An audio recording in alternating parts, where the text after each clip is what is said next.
రామ్చరణ్ సతీమణి ఉపాసన హైదరాబాద్స్లోని Nehru zoological park బృందానికి ధన్యవాదాలు తెలిపింది. జూలో ఉన్న ఒక ఆడపులికి తన కూతురి పేరు క్లీన్కారా అని పెట్టిన సందర్భంగా తన ఆనందాన్ని వ్యక్తం చేస్తూ ప్రత్యేక పోస్ట్ పెట్టింది.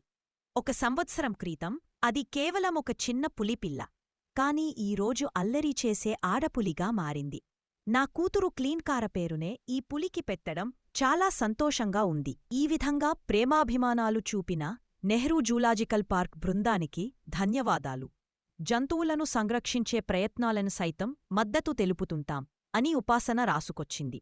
అనంతరం 2 క్లీన్కారలకోల దిగిన ఫోటోను ఉపాసన పంచుకుంది.